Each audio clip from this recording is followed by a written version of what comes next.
अपने आत्माओं, ये है वो ज्ञान जो दास आपको बताना चाहता है। इन प्रमाणों के बिना आप इनको स्वीकार नहीं कर सकते, क्योंकि हमने अज्ञान को आवश्यकता से अधिक सुन रखा है। एक तो ये सुन रखा है कि गुरुजी कोई वचन दे दे, कोई नाम दे दे, वही गुरु का वचन पार कर देगा।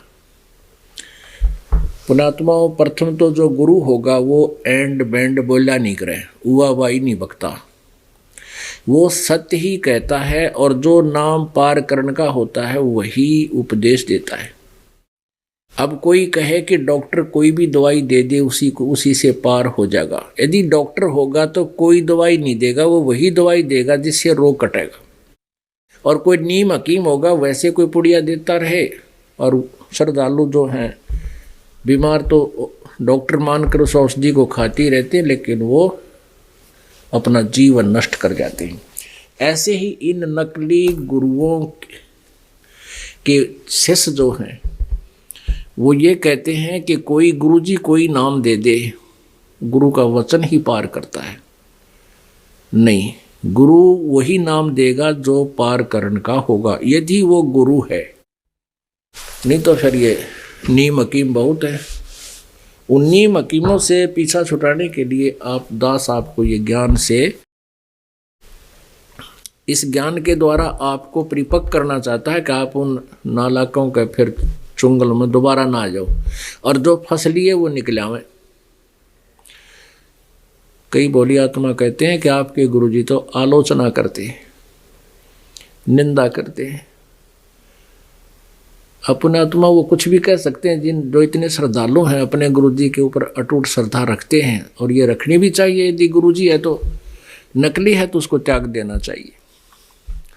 अब जैसे सरकार ने एक बार नकली नोट पकड़े थे 500 के, 1000 के, और उनको फिर टेलीविज़न के माध्यम से, समाचार पत्रों के माध्यम से दोनों को, ओरिजिनल और डुप्लीकेट दोनों को आमने सामने दिखाया था, और बताया था कि ओरिजिनल ऐसा होता है, डुप्लीकेट ऐसा होता है, इससे बचना।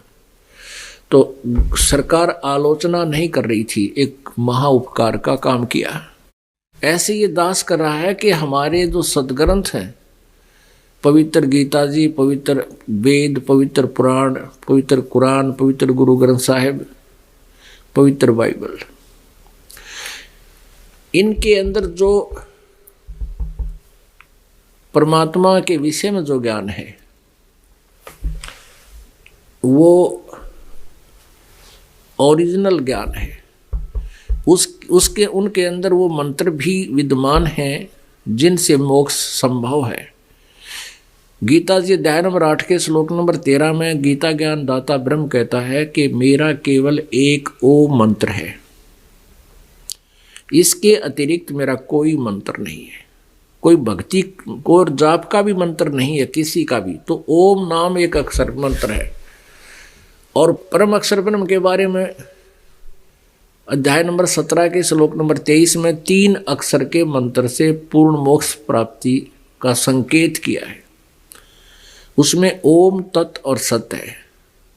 ओम ये सीधा ही है ब्रह्म का, और तत् जो है ये परब्रह्म का, ये गुप्त मंत्र है। इन दोनों के मिलने से सतनाम बन जाता 2 अक्षर के नाम से। एक ओम, एक सांकेतिक तत्, ये दोनों मिलकर और ये एक सतनाम बन जाता 2 अक्षर का। और तीसरा मंत्र जो है वो परमाक्षर ब्रह्म का है, सारनाम जिसको बोलते हैं। इन तीनों के लास्ट में इन तीनों का योग हो जाता है।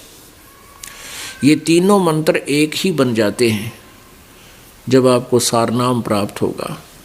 लेकिन तब उस मंत्र से पूर्ण मोक्ष होगा, जन्म मृत्यु फेर नहीं होगी। हम सतलोक चले जाएंगे जहाँ से हम आए थे।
आप सुन रहे थे जगत गुरु तत्वदर्शी संत रामपाल जी महाराज जी के मंगल प्रवचन। अधिक जानकारी के लिए विजिट कीजिए हमारी वेबसाइट www.jagatgururampalji.org।